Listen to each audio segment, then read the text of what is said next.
이슈의 인물을 속 깊이 들여다보는 이진동의 속터뷰 누구냐는 시간입니다.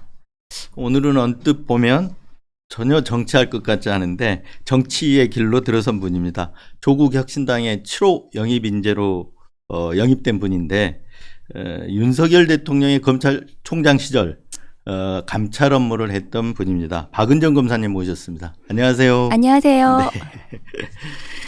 좀 얼떨떨하지 않으세요? 이 검사하고 정치라는 게 좀 많이 다른데. 네, 네. 아직도 많이 얼떨떨하고 어색합니다. 아, 그러죠.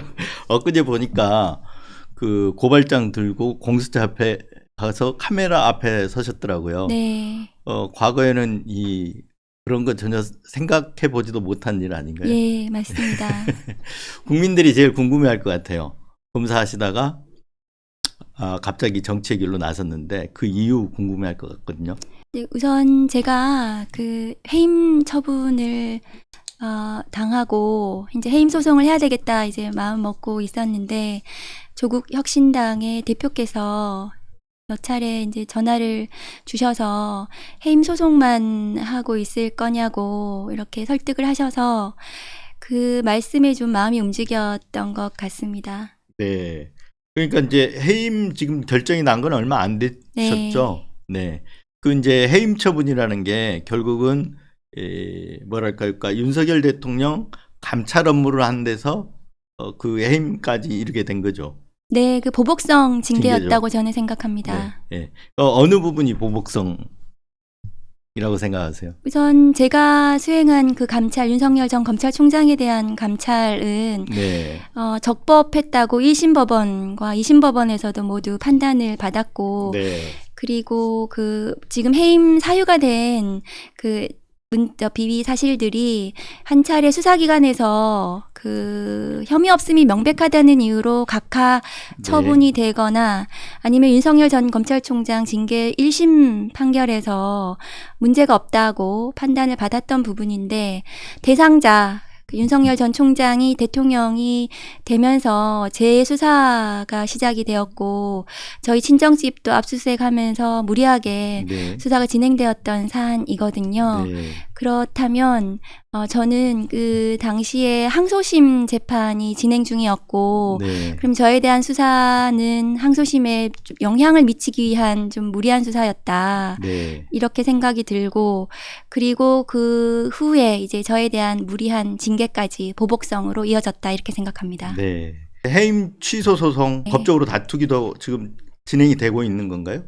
해임은 처분 후에 90일 이내에 네. 이제 소를 제기하도록 되어 있어서 네. 지금 변호인과 상의 중에 있습니다. 네. 그러니까 그런 이제 법적 절차도 있는데 그렇습니다. 법적 절차도 있는데 정치의 길로 들어섰어요. 네. 그건 이제 어떤 이유가 있습니까?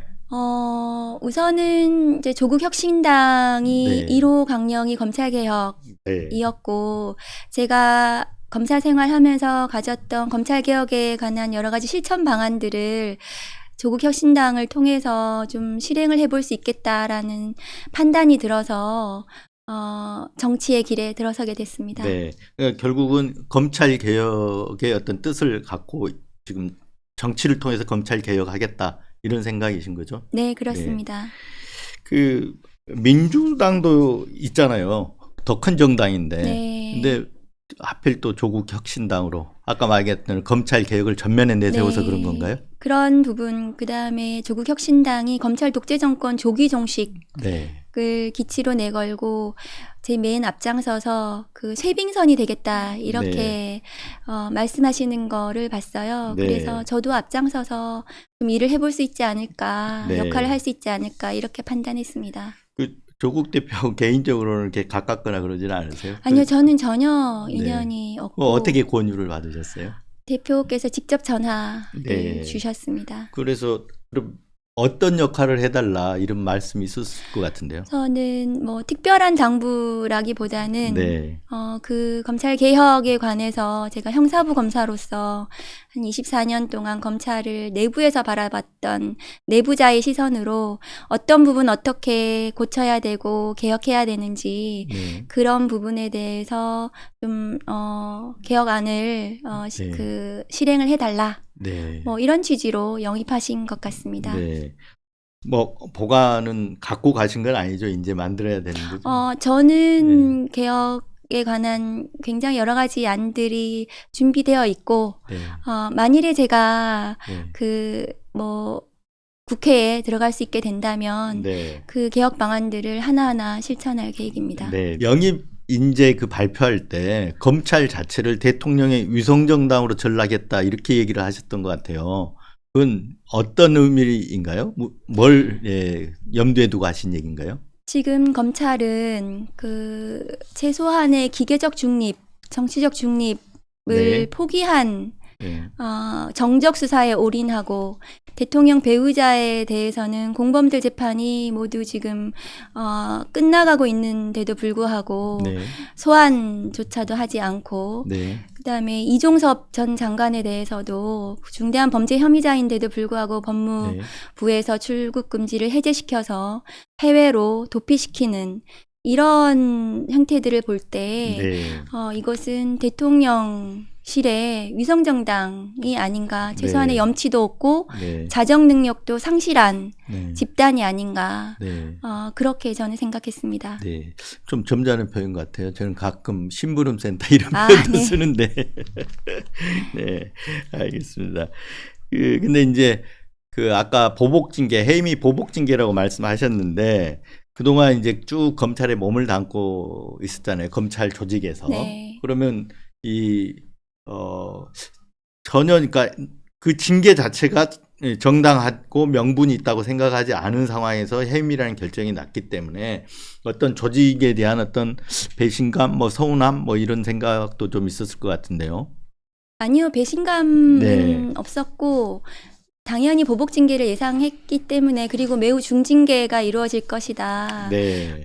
생각을 했기 때문에, 그런 것보다는 내가 한 감찰이 저 사람들한테는 굉장히 아픈 부분이었구나, 네. 이렇게 받아들여졌습니다. 중징계가 내려질 거라고 생각한 건 왜 그런 거예요? 그러니까 아까 말씀하시기로는 정당한 감찰이었고 잘못한 네. 게 없다라고 얘기하셨잖아요. 네. 근데 중징계가 내려질 거라고 예상을 했다는 거는 어떤 이유? 왜냐하면은 윤 전 총장 그 징계 소송 네. 그 1심에서 면직 이상의 중대 비위에 해당한다는 판결이 났음에도 불구하고 네. 항소심에서 1심에서 승소한 변호인들을 법무부에서 해임시키고 네. 그 정부 그 법무공단에다가 소송 수행을 시키면서 그 소송 수행하는 그 담당자들이 패소할 결심, 네. 짜고 치는 고스톱이라는 비난과 조롱을 받을 정도로 제대로 재판을 하지 않으면서 네. 저에 대한 무리한 수사를 진행을 하는 것을 보고 그 제대로 뭔가 이렇게 적법하게 진행을 네. 하기보다는 이 항소심을 좀 영향을 주기 위해서 무리하게 네. 진행을 하는구나, 이렇게 생각을 하고, 그렇다면 저에 대해서도 뭐 징계를 정당하게 네. 이게 뭐 무혐의다 이렇게 하기보다는 무리하게 징계를 할 거다, 이렇게 당연히 예상을 했습니다. 네. 근데 그 1심 판결문을 보면 그러니까 윤석열 대통령의 징계 사유가 3가지가 있잖아요. 네. 한동훈 그 당시 검사장에 대한 감찰 방해, 그리고 수사 방해, 판사 사찰 문건 작성, 이 3가지 판사 사찰 문건 전달 행위 전달 이렇게 되어 행위. 있습니다. 예. 네. 작성해서 일선 팀에 전달을 했다 이거죠. 그 반부패부하고 네, 네. 이렇게 전달하도록 한 이런 네. 행위죠. 예. 그 3가지 행위 다 1심에서 인정이 됐잖아요. 네, 그렇습니다. 그래서 이제 뭐 직권남용이다 이렇게 얘기는 하지 않았지만 직권남용 소지가 충분히 엿볼 수 있을 정도로 판결문이 작성이 된 걸로 알고 있는데요. 권한을 남용해서 네. 한 중대한 비위에 해당한다, 이렇게 판단을 받았습니다. 네.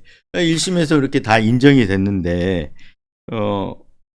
해임 처분까지 됐어요. 그 해임 사유들은 그러면 구체적으로 뭔가요?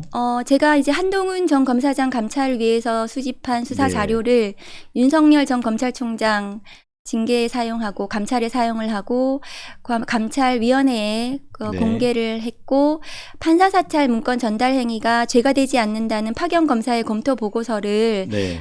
수정 삭제 지시했다, 이런 내용입니다. 네. 근데 아까도 말씀드렸다시피 이 부분은 수사기관에서 꼼꼼히 수사하고 판단해서 혐의 없음이 명백하다는 네. 이유로 각하 처분을 한 차례 받았고, 네. 또 윤석열 전 검찰총장 징계 소송에서 1심에서 그래서 판사사찰 문건 전달 행위는 직권남용 그 죄가 되지 않는다는 파견 검사의 그 보고서가 오히려 직권남용이 된다, 직권남용의 취지 인정이 된다, 중대 비위에 해당한다 이런 취지로 판단을 이미 받았던 사안입니다. 네.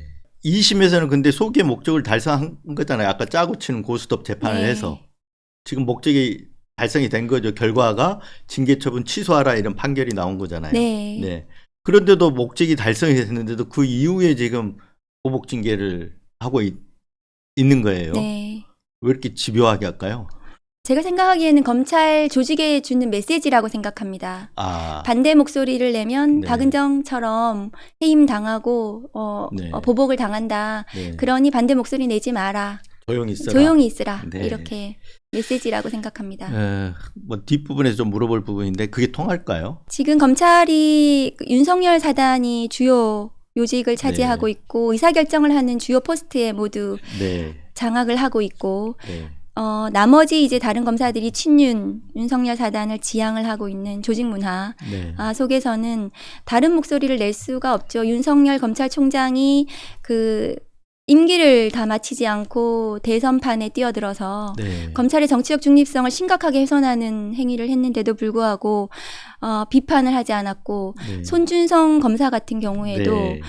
1심에서 지금 유죄 실형 선고가 났잖아요. 네. 네. 그럼에도 불구하고 그 전에 징계 무혐의를 시키고 검사장으로 승진을 시켰단 말이죠. 그런 네. 부분에 대해서도 비판의 목소리가 전혀 나지 않는 네. 그래서 반대 목소리를 낼 수 없는 조직이 되었고 네. 염치가 없고 자정 능력을 상실한 조직이 되었다. 네. 저는 그렇게 봅니다. 아까 말씀하실 때 아픈 부분이라고 그러셨잖아요. 네. 네. 그건 어떤 측면에서 아픈 부분? 제가 수행한 감찰 네. 관련해 가지고 그 2심에서 물론 취소되기는 했지만 네. 항소심 판단은 징계 절차가 위법하다는 거였거든요. 네. 법무부 장관이 징계 심의에 관여해서는 안 된다는 심의를 좀 넓게 해석해서 징계위원장, 그러니까 대리를 지정을 한다라든가 이런 것들이 심의에 모두 포함된다 이렇게 판단을 해서 그래서 이제 절차가 일부 위법하다 이렇게 취소가 됐습니다. 그렇지만 감찰은 모두 적법했다라고 한 15페이지에 걸쳐서 판단을 받았거든요. 그렇다면 제가 수행한 감찰 업무에 따른 그 중대 비위 부분은 판단을 하지 않았어요. 항소심에서. 네. 그럼 그 비위는 그대로 남아있죠. 네. 그리고 증거들도 적법하게 그대로 있는 것이고 네. 그러면 저희 검사징계법상 절차가 위법한 경우에는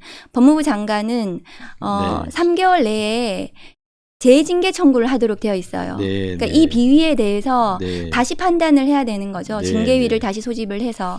그래서 지난 12월 29일 날 아마 상고를 포기해서 확정이 되었기 때문에 올해 3월 말까지 3월 28일까지 지금 법무부 장관이 재징계 청구를 해야 되는 사안입니다. 네. 3월 며칠까지? 3월 28일이죠. 29일 날 상고 포기를 해서 확정이 됐으니까요. 네.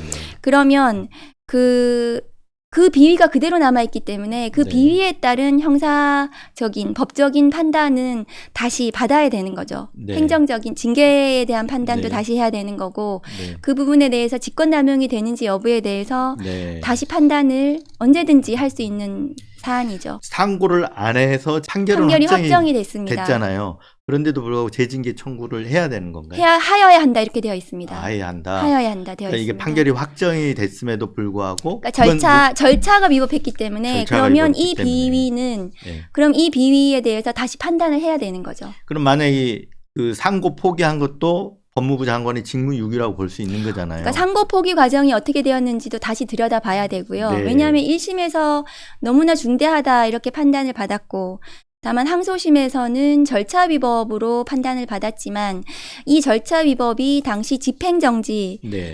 1심에서는 대부분 적법하다는 판단을 이미 했었던 건데 항소심에서 그것이 뒤집혀졌었거든요. 그러면 굉장히 법적인 쟁점들이 있는 부분이기 때문에 대법원에 가서 그 항소심의 판단이 맞았는지를 다시 판단을 해야 돼야 되는 사안인데 당연히 그렇게 했어야죠. 자신이 없었는지 상고를 포기를 했기 때문에 그 상고 포기가 정당했는지도 다시 들여다봐야 하고 상고 포기로 확정이 되었으면 이 징계를 다시 재청구를 해야 된다, 하여야 한다 이렇게 되어 있기 그럼 때문에 법무부 장관이 징계위원회를 다시 소집을 해서 그러니까 징계위 소집이 잘못됐다는 거였거든요. 항소심에서는 네. 추미애 법무부 장관이 징계위의 심의에 관여해서는 안 된다. 그렇지만 그 심의를 심사와 의결 거기에 관여하지 않아야 된다고 볼 것인지 네. 아니면 징계 일정을 정하고 네. 뭐 징계위원장을 대리를 정하고 뭐 이런 것도 심의해 봐야 할 것인지 네. 그런 부분에 대해서 항소심에서는 절차 위법이다 이렇게 본 거거든요. 네.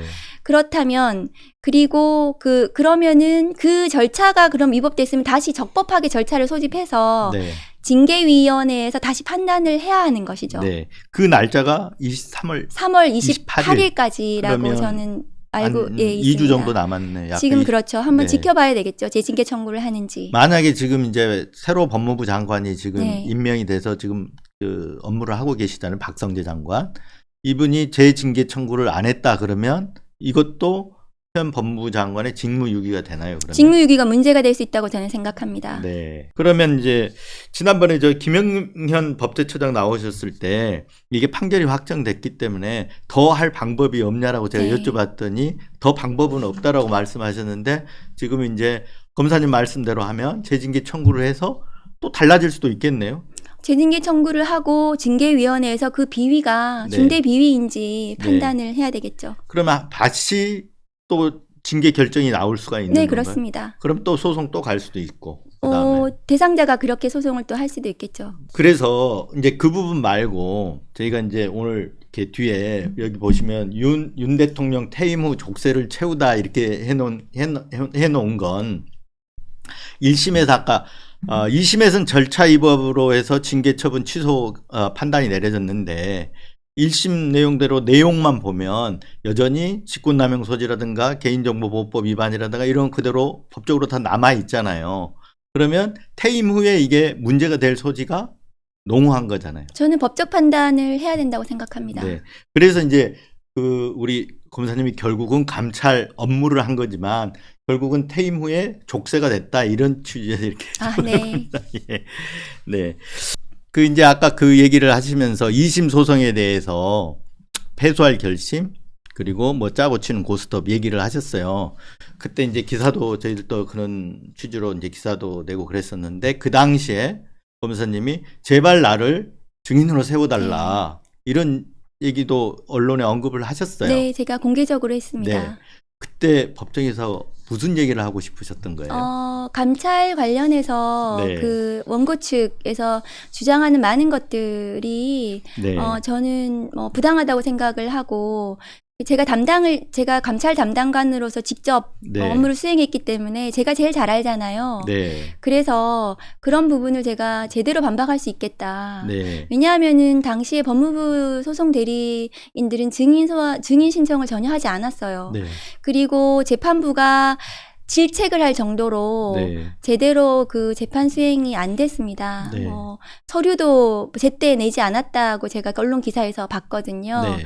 그런 부분들을 제가 직접 수행한 사람으로서 전부 반박할 수 있겠다. 네. 그렇게 판단이 들었고 증인으로 소환을 좀 해달라 그렇게 네. 요청을 드렸습니다. 그러니까 감찰 업무를 한 사람으로서 증인으로 소환해달라라고 얘기를 했는데 법무부에서 결국 증인 신청을 안 했단 네. 말이에요. 그러면 이런 경우에도 어떤 그 소송 수행자는 원고가 윤석열 대통령이고 피고가 한동훈 장관이잖아요. 그럼 피고의 어떤 직무유기가 되나요?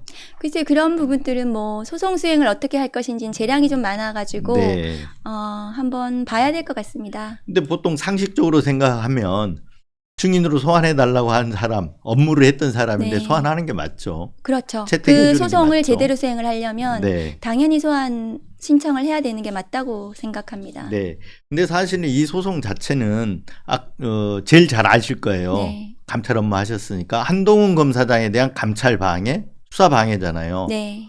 그런데 이 그 건으로 징계가 됐는데 한동훈 검사장이 피고란 말이에요. 네. 이건 애초부터 이해 충돌이 있었던 거잖아요. 네, 그래서 아마 그 당시에 한동훈 법무부 장관이 사건의 뭐 지휘에서 자기는 뭐 배제 손을 네. 떼겠다 이렇게 얘기한 것도 제가 알고 있습니다. 그게 실효적으로 뭐 실효성이 있는 건가요? 그냥 말로만 그렇게 되는 거 아니에요? 그건 잘 모르겠습니다. 네, 알겠습니다. 네.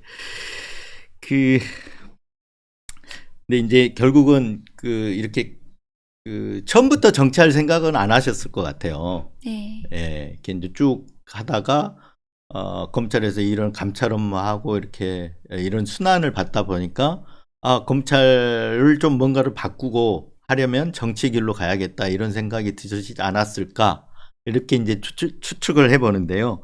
그 당시에 감찰을 하면서 이걸 검찰총장 감찰은 그 전에 없었잖아요. 한 번도 없는 일이었잖아요. 네. 네. 그 혹시 두렵거나 그런 거 없으셨어요? 그래서 자의에 의해서 한 건지 어떻게 해서 그 감찰을 그 짐을 떠맡게 된 건지 그게 궁금해요. 감찰 업무는 네. 법무부 감찰 담당관 업무는 법무부와 그 소속 기관의 직원들의 비위를 네. 감찰 조사해서 징계 청구하는 것을 담당하고 있는 자리거든요. 네. 그래서 그 검찰총장이든 누구든 성역은 없는 거라서 네. 비위가 포착이 되었고 그래서 감찰에 착수하고 조사 업무를 수행하는 것은 너무나 당연한 일이었고 그것을 하지 않으면 그 자체가 직무유기가 될 수가 있기 때문에 네. 그 업무를 하는 데 있어서 뭐 특별히 제가 뭐 고민하거나 그러진 않았습니다. 네. 그럼 그러니까 검찰총장 하면 어차피 법무부에서 감찰 담당관이지만 네. 그 업무가 끝나면 다시 검찰로 돌아가야 그렇죠. 되잖아요. 네. 그런데 이 검사의 정점에 있는 사람이 검찰총장인데 그 검찰총장을 이렇게 감찰하려고 하면 나중에 어떻게 되지? 이런 생각도 좀 들고 그랬을 것 같아요. 근데 이제 비위가 굉장히 중대했기 때문에 네. 그 중대 비위에 대해서 감찰 조사를 하는 게 너무 당연했고 네. 그 후에 뭐 어떻게 될지 이런 거를 뭐 생각하고 네. 일을 한 것은 아닙니다. 그래요? 네.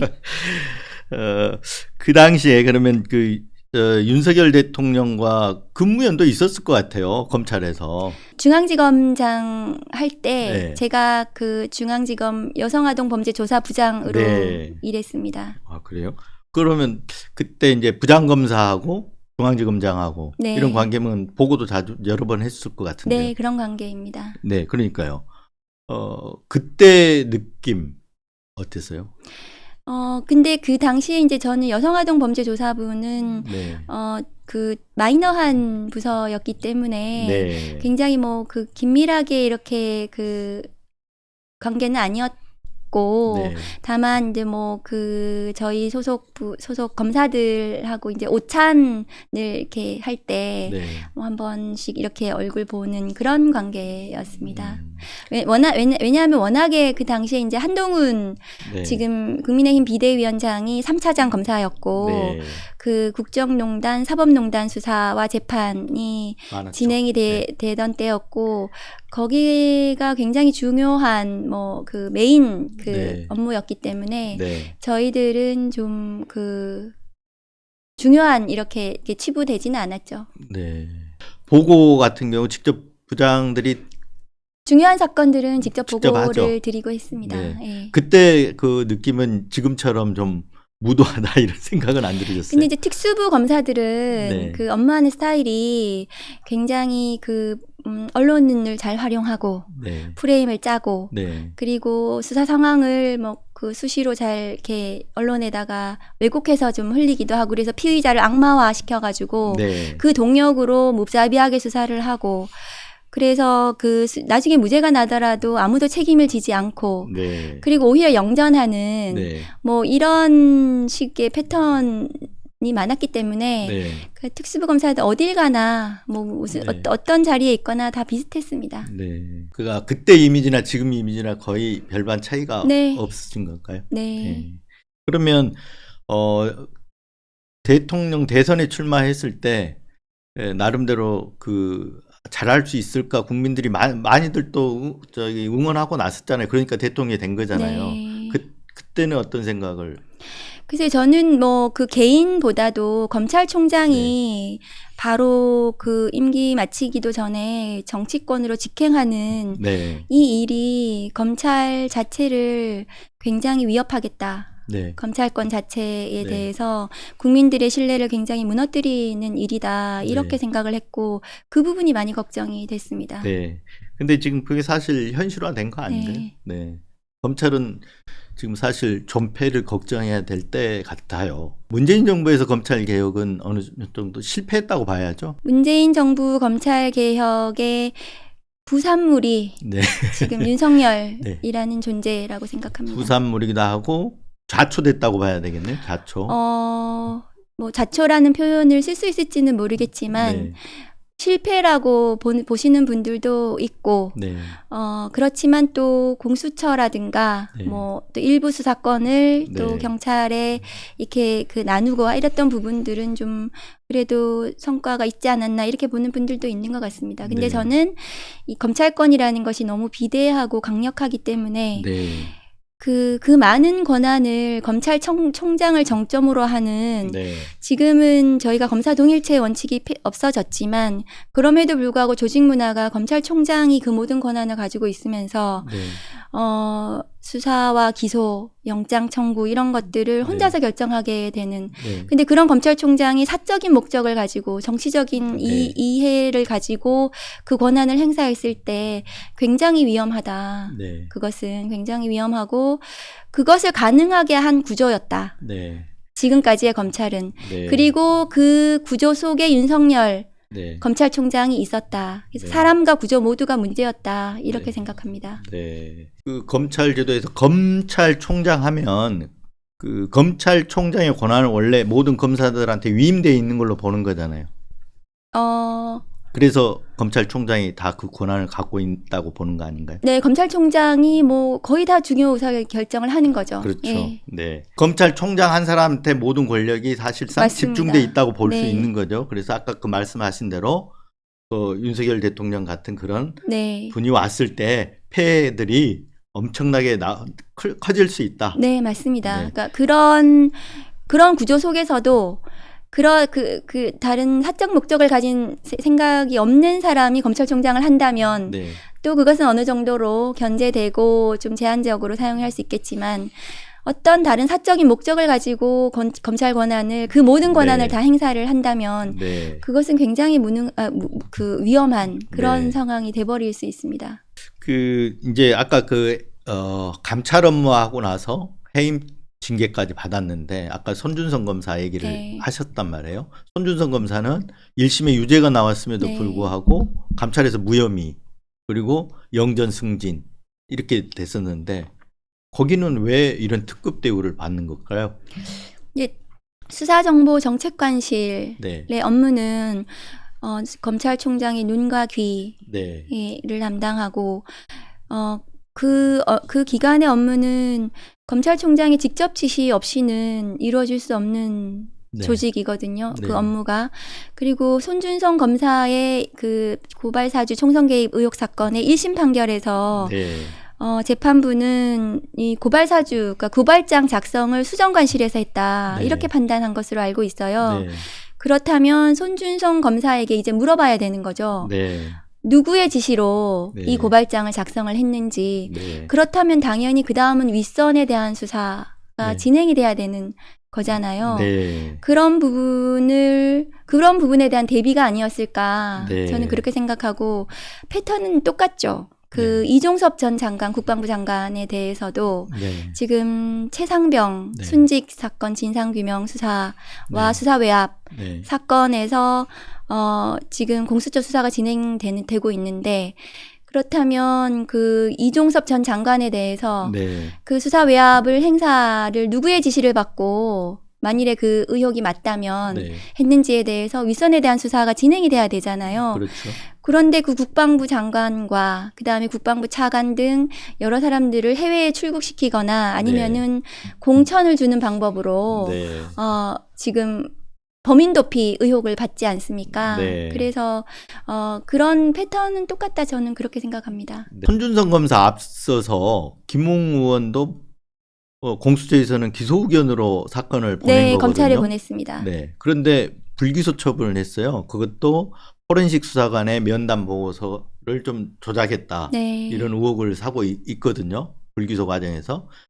네. 의원 불기소도 그런 측면에서 봐야 되는 건가요? 네, 저는 그렇게 생각합니다. 그러니까 위로 올라오지 못하도록. 네, 그 수사를 굉장히 확대했을 경우에 네. 어디까지 영향이 미칠지에 네. 대해서는 아마도 굉장히 고민이 많을 것 같습니다. 네. 지금도 고민이 많겠네요. 네, 아마도 그럴 것 같습니다. 근데 이제 걱정되는 부분이 공수처에서 유일하게 이제 유죄 판단을 받은 네. 사건인데 공수처에서 지금 2심도 공소 유지를 해야 되는데 공수처장이 또 마침 바뀌잖아요. 그 공수처장이면 우리 윤석열 대통령이 또 하게 되잖아요. 네, 그렇습니다. 그래서 이런 부분은 좀 아까 얘기했던 징계처분 취소 소송처럼 침대 축구하듯 되지 않을까 이런 또 우려도 좀 있어요. 네, 당연히 예상이 되죠. 네. 네, 그래서 그 부분은 지금 그 윗선에 대한 수사 부분은 뭐 특검을 네. 하든지 네. 그 윤석열 전 총장 지금 대통령에 대한 네. 여러 가지 그 의혹들을 네. 한꺼번에 묶어서 네. 국회에서 저는 네. 특검 형식으로 발의를 해야 된다고 생각합니다. 네. 근데 이제 고발사주 한동훈 검사장에 대한 감찰이 윤석열 대통령 어떤 징계 중대 비하고 연결이 되잖아요. 네. 그 방해한 거. 그런데 이제 쭉 한동훈 검사장의 그 감찰 방해 사건이 어떻게 했냐면 MBC의 검언유착 의혹 보도가 나면서 감찰이 이루어졌잖아요. 네. 네.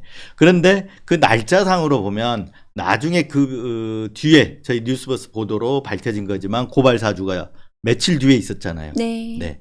그런데 감찰할 때 혹시 그 고발 사주 그 낌새 못 채셨나요? 그때는? 그 당시에 이제 감찰할 때는 수정관실이 문제가 있다라고 판단은 네. 들었어요. 네네. 그래서 그 판사사찰 문건 전달 행위 관련해서 이런 문건을 작성하는 것은 굉장히 문제가 있다. 네. 그래서 그것을 저희가 대검 감찰부에다가 수사 의뢰를 했습니다. 그래서 대검 감찰부에서 수정관실을 압수수색을 했거든요. 그 감찰 당시에. 감찰 당시에. 네네. 감찰 당시에 수사 의뢰를 했고 대검 감찰부에서 그럼 수정관실에서 네. 이러한 문서를 작성을 했는지 네. 왜 작성하게 됐는지 이런 부분들을 압수수색을 해서 네. 밝히려고 했는데 예. 그 조직의 완강한 저항으로 그 전혀 진행이 되지 않았어요. 그러니까 그 수정관실이 어떤 업무를 하고 있고 네. 그것이 어떻게 그 문제적인 문건들을 생성하고 네. 했는지에 대해서 들여다볼 기회가 있었는데 네. 그때 당시에 비협조로 못했죠. 아마 제 기억에 정확하지가 않는데 그 사건을 서울고검으로 보냈는지 하여튼 뭐 좀 그런 식으로 해서 네. 대검 감찰부가 수사를 하지 못하는 이런 상황이 되었습니다. 네. 일단 압수수색은 받아서 압수수색까지는 이루어진 건가요? 압수수색은 했습니다. 예. 네. 그래서 압수수색했으면 그때 어떤 그 압수수색 된 걸로 뭐 분석도 하고 그랬을 텐데 그때는 이런 어떤 고발 사주와 관련된 정황들은 그때 당시 압수수색 결과는 제가 수사를 직접 담당하지 않았기 때문에 네. 그 정확하게는 제가 알 수 없습니다. 네. 한동훈 그 당시 이제 검사장과 김건희 여사가 주고받은 뭐 통화 문자 메시지도 한 네. 300건 정도 나왔다는 게 언론 보도가 있었어요. 이게 뭐 감찰 내용이긴 하지만 언론 보도가 이미 됐기 때문에 근데 여기에 대해서 한동훈 검사장은 뭐 보고할 일이 있었을 때 뭐 전화 안 받는다거나 할 때 했다 그런 통화했다 아니 문자했다 이렇게 얘기를 했는데 실질적으로 그런 일들이 있습니까? 상관에게 보고하는데 이게 안 받는다고 하는 경우가 있으면 부인한테 이렇게 보고하고 문자하고 이런 경우가 있습니까? 제가 검사 생활 24년 했는데 네. 그런 경우는 한 번도 보지 못했습니다. 네. 그 재밌는 부분이 하나 있는데 언론이 이 부분은 저기 주목을 안 하던데 그건 아시잖아요. 그러니까 MBC의 검언유착 의혹 보도가 있고 한동훈 검사장과 윤석열 검찰총장 간의 전화 통화 여러 번 자주 며칠 동안 계속 있었어요. 제가 그래서 저거 한 3월 31일 날 MBC 보도가 있었는데 그날 통화가 11회, 다음 날 4월 1일 통화가 12회, 4월 2일 통화가 17회 하다가 4월 2일까지 전화 통화를 했는데 그 다음부터 전화 통화가 사라져요. 사라지고 4월 6일 그리고 4월 7일 이제 카톡으로만 이루어지거든요. 근데 그때는 이걸 모르셨을 것 같아요. 왜 4월 이후에 전화 통화가 없어졌다고 생각하세요?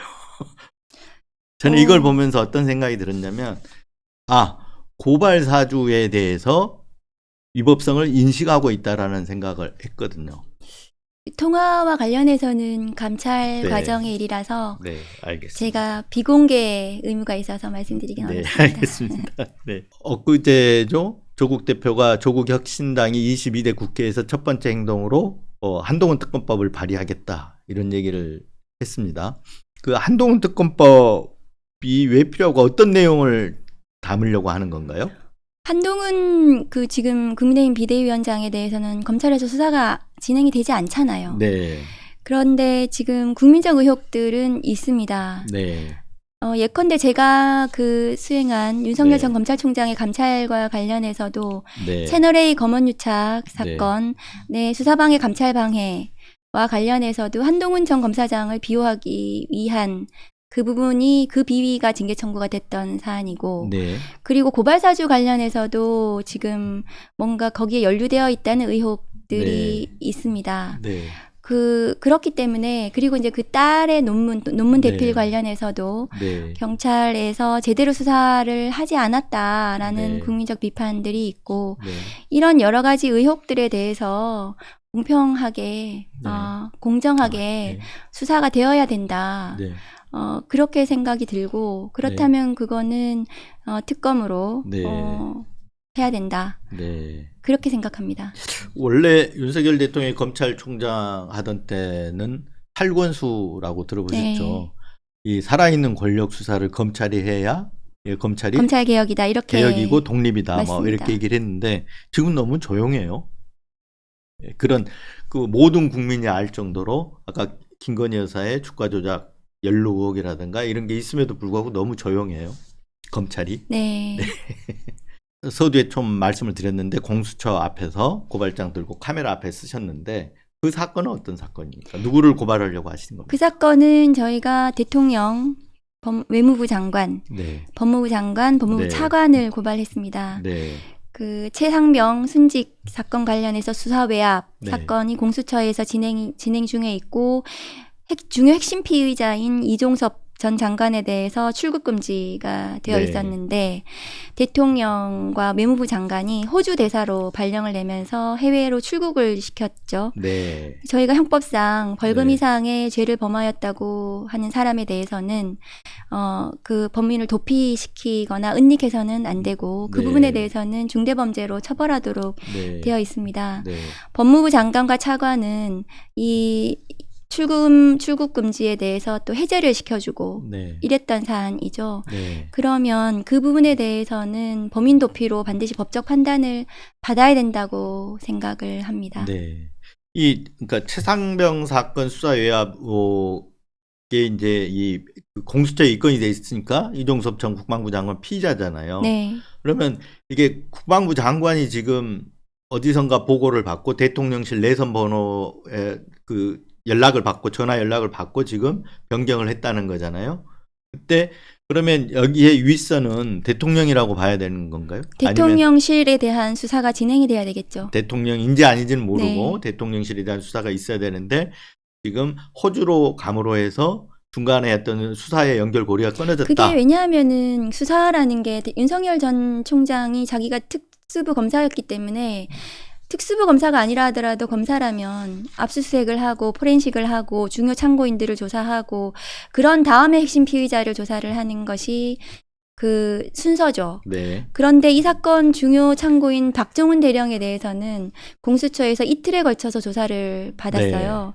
그러면 그 후에 중요 핵심 피의자인 이종섭 장관에 대해서 굉장히 광범위한 조사가 진행이 돼야 되겠죠. 그리고 혐의가 인정이 되면 이게 중대범죄이기 때문에 영장이 청구가 되고, 네. 그 다음에 대통령실에 대한 수사가 진행이 되고, 이렇게 절차가 진행이 되는 게 그게 수사의 ABC입니다. 네. 그런데 지금 이종섭 전 장관에 대해서는 공수처에서 4시간 네. 면죄부성 조사를 했다고 네. 보여지고, 네. 그 서둘러 출국을 시켰단 말이죠. 네. 그렇다면 이 사건 수사가 제대로 진행이 되겠는가? 네. 그것은 범인 도피의 의혹이 있다. 네. 저는 그렇게 생각을 합니다. 네. 그 특수부 검사를 했기 때문에 특수수사가 어떻게 이루어지는지도 잘 알지만 네. 특수수사를 어떻게 방해해야 되는지도 잘 아는 것 같아요. 네. 그러니까 해보니까 어느 거리, 어느 선을 끊어야 이게 끊어야 올라오고 가지 않겠구나를 아는 거 아닐까요? 그 윤석열 전 총장은 이번이 처음이 아니죠. 그 채널A 검언유착 사건 수사방해 감찰방해도 네, 굉장히 비슷한 구조죠. 네, 그거를 대검 감찰부에서 초기에 네. 그 압수수색 하겠다 휴대폰 네. 네. 그 원 자료를 했더니 이제 감찰 방해를 한 거죠. 네, 그다음에 수사도 그런 식으로 방해를 하고 네, 그랬기 때문에 이제 그 사건 수사가 제대로 진행이 되지 않았어요. 네. 그 채널A 검언 유착 사건이. 네. 왜냐하면 초기에 빨리 그것을 초기화하기 전에 그 포렌식을 네. 바로 해가지고 자료를 증거를 수집을 했어야 되는 사건이었거든요. 네, 그 사건 수사가 제대로 진행이 되지 않았고 네, 그 이 최상병 순직 그 수사 외압 관련해서도 그 이렇게 이제 중요 핵심 피의자가 제대로 조사를 받지 못하는 상황이 네. 초래된 것이 아닌가 네. 그렇게 보여집니다. 검언유착 의혹 사건 여기에서는 한동훈 검사장의 휴대폰이 핵심 네, 증거가 될 수 있었잖아요. 네, 그 근데 채널A 기자들에 대해서도요. 네, 네, 압수수색은 됐는데 네, 이거 못 열었어요. 네. 예. 그럼 이거는 어떻게 다음에는 방법이 없는 건가요? 그 사건은 그때 그 핸드폰을 풀지 반환했을걸요. 못해서 네. 검찰에서 아마 반환한 것으로 제가 네. 알고 있습니다. 그러면 그 여전히 미스터리로 남을 가능성이 있겠네요. 지금으로선 그렇죠. 네. 네. 그럼 한동훈 특검법을 아까 한다 그랬으면 아까 고발 사주에 얽힌 거라든가 이런 걸 한다 그러면 이 한동훈 비대위원장의 말로 윤석열 대통령과는 어떻게 보면 한 명 공동 운명체 같은 특수 거잖아요. 관계라고 법원에서 판단을 했죠. 네. 예. 그러면 이거는 한동훈 특검법만 할 게 아니라 이게 윤석열, 한동훈 같이 해야 되는 게 맞는 거 아닐까요? 그래서 아마도 한동훈 특검법과 함께 네. 또 윤석열 김건희 네. 부부의 네. 여러 가지 의혹들에 네. 대한 쌍특검도 네. 제가 네. 좀 준비하고 있습니다. 아, 그래요? 이건 쌍특검이 아니라 새 쌍특검 네. 비슷하게 될 것 같아요. 네. 그 준비하고 있으시다고 했으니까 그러면 조국 혁신당에서 네. 그런 역할들을 맡으신 건가요? 네, 제가 맡은 역할은 검찰 독재 정권 조기 종식을 위해서 네. 제가 특검을 발의할 부분 특검을 발의를 하고 제도 개혁을 할 부분은 또 입법을 하고 이런 부분들이라고 저는 생각을 합니다. 네. 검찰을 제가 잘 알기 때문에. 네. 그럼 이제 그 검찰 얘기로 한번 넘어가 볼게요. 이제 윤석열 검찰총장에 대해서 그 수사주의권, 그러니까 가족 사건이라든가 이럴 네. 때 수사주의권을 수사주의를 내렸잖아요. 추미애 장관이.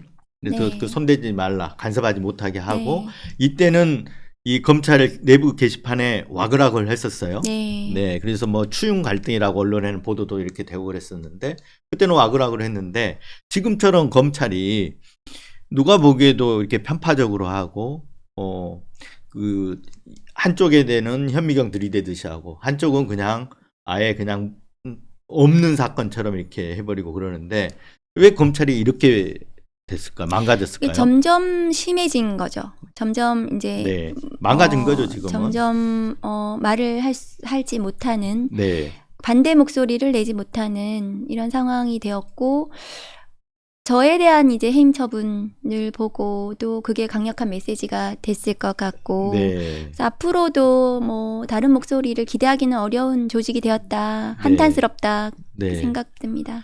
과거에도 그 검찰에 대해서 언론에서는 정권의 신현이 네. 정권의 하수인이니 이런 어떤 비판적 이런 용어들을 쓰고는 했었어요. 하지만 지금은 이게 한 몸처럼 움직이는 것 같아요.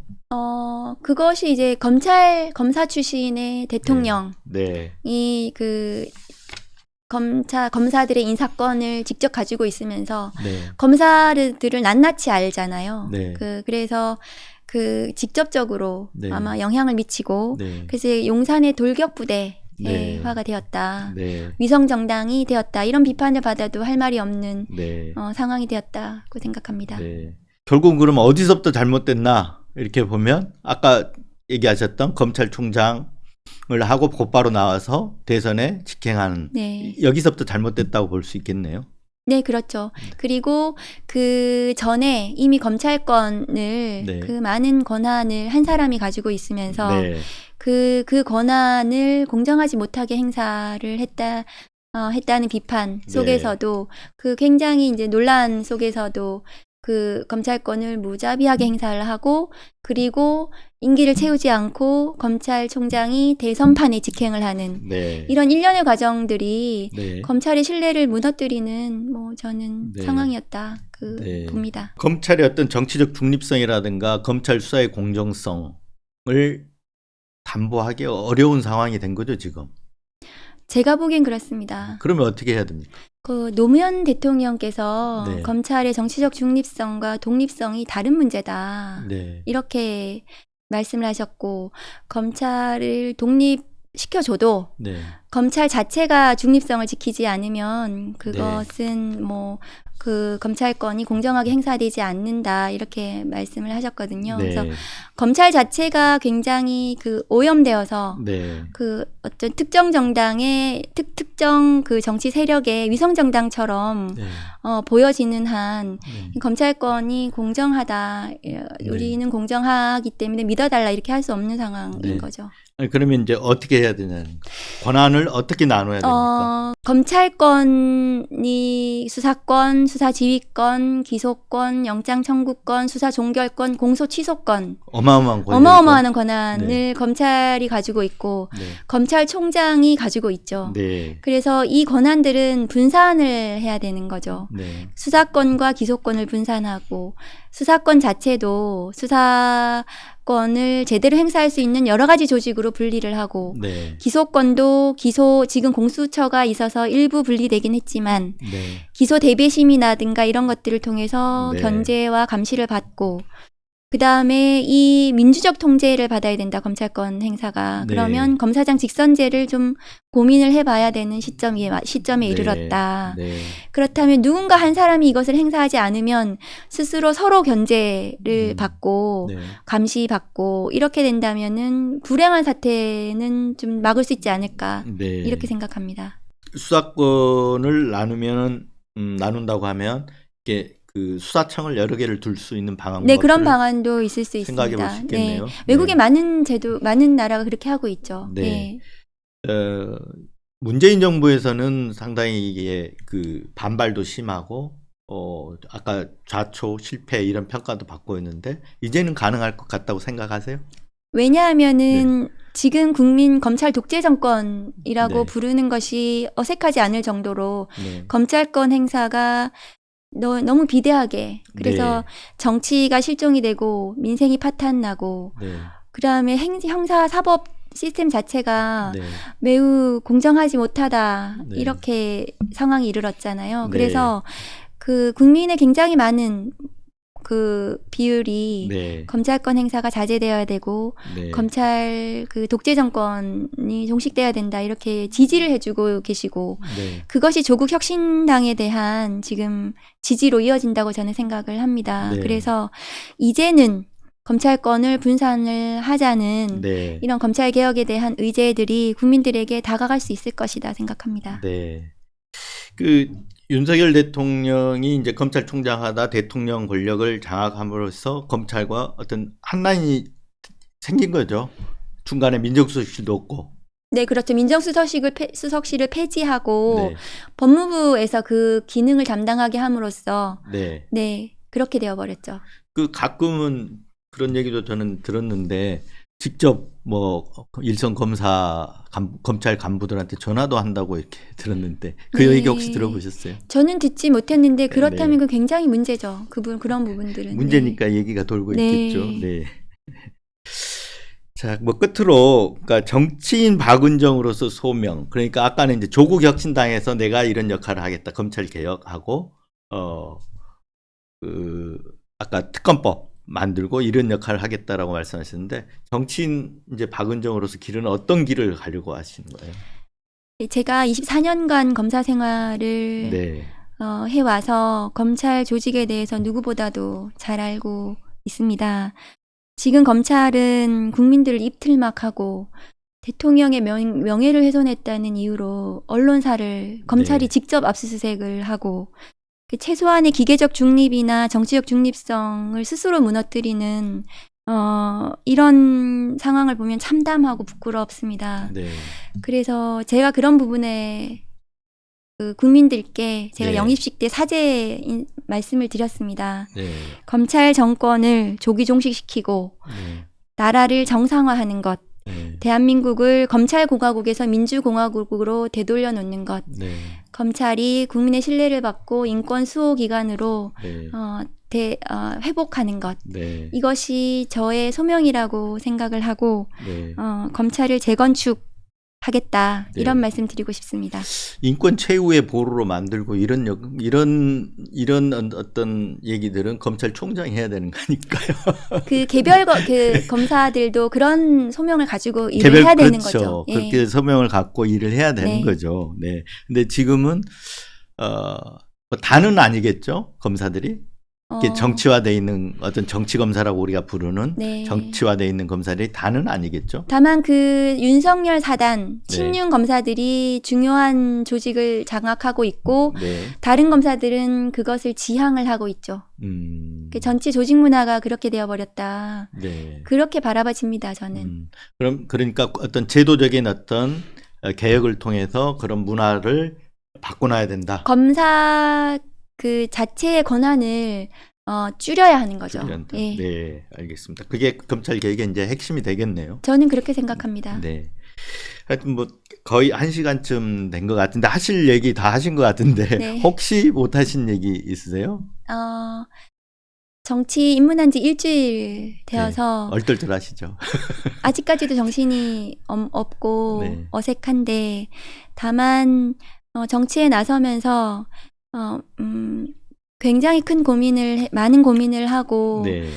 그리고 그런 속에서 이제 결심을 했지만 제가 정치인으로서 해야 할 일은 반드시 하겠다. 네. 그런 약속은 드리고 싶고 네. 그리고 반드시 제가 할 수 있다. 그런 네. 말씀도 드리고 싶습니다. 네, 알겠습니다.